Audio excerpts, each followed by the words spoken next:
Kwa stage ambapo tumefikia ni kubwa sana.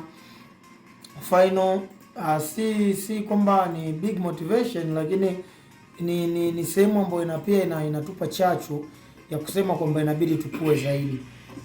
Alichokisema Mheshimiwa Waziri it's correct, iko sahihi sana. Hamasa ndio kitu cha msingi, lakini pia kuungana katika facilitate sports. Yani kiufupi ni michezo, kwa sababu hii ni ungwe nzima ya kitaifa. Lakini kwa tulipofikia nadhani inabidi tuendelee zaidi. Yaani sio tu katika kufanya hizo motivation, kufanyaje, hamasa na nini, lakini we should have tuwe na policy ambazo, yani kiufupi ni kwamba serikali wao wenyewe, lakini pia kwa kushirikiana na wadau waje na sera ambazo zinaenda kuguide namna gani tunazalisha vijana. So leo inakuja kukuuliza, unaweza TFF ina timu, sio? Ina timu yao, kuna timu ya vijana. Lakini leo ukija kuuliza wale vijana unaowaona pale, wengi wametoka kwenye vilabu. So inabidi sasa wao kwa kushirikiana na wadau, inabidi sasa ili motivation hiyo ianze kufanyika. So watu hawezi kufanya motivation for once, yani tunaona kwa matukio, yani motivation kwa matukio. No, lazima kwanza tuanze kuona progress.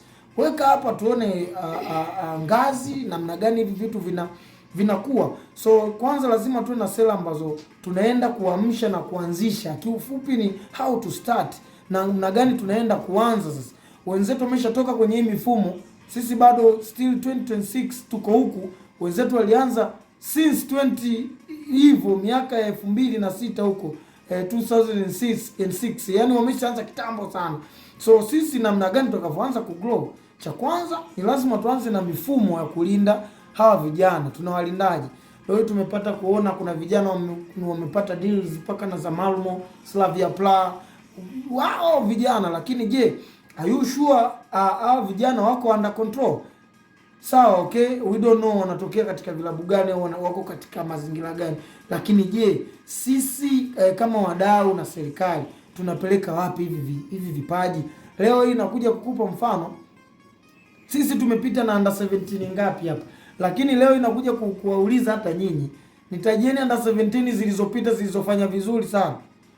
Sidhani kama mtu atatoka nje wa kina Nixon Kibabage, kina Mwenda, kina Kevin John, sijui kina Dickson Job, wale kina Kibwana, wote tutaishia humo.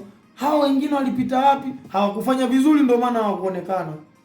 Sijui unaona, ndio maana hawakuonekana, waliishia hivyo. So kama hii imekuwa ni katika progress za namna hii, inabidi tuje sasa kwanza na facilities, tutengeneze kwanza miundombinu, tuanze kutafuta hao vijana kwa wingi zaidi ili tuweze kutengeneza competitive team, yani timu ambayo ina ushindani mkubwa. Tutengeneze timu ambayo inaenda, si tena tuanze sasa kuelewa hii tunaanza kuongea kuhusu hamasa au comes.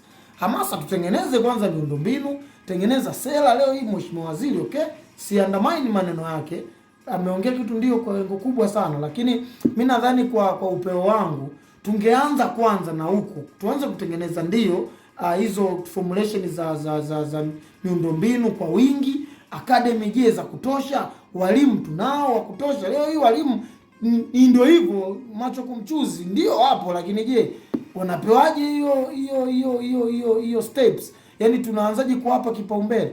Tuanze kuwapa zaidi kwanza kipaumbele walimu tulionao, facilities, miundombinu wa kutosha, vijana wapo watapatikana.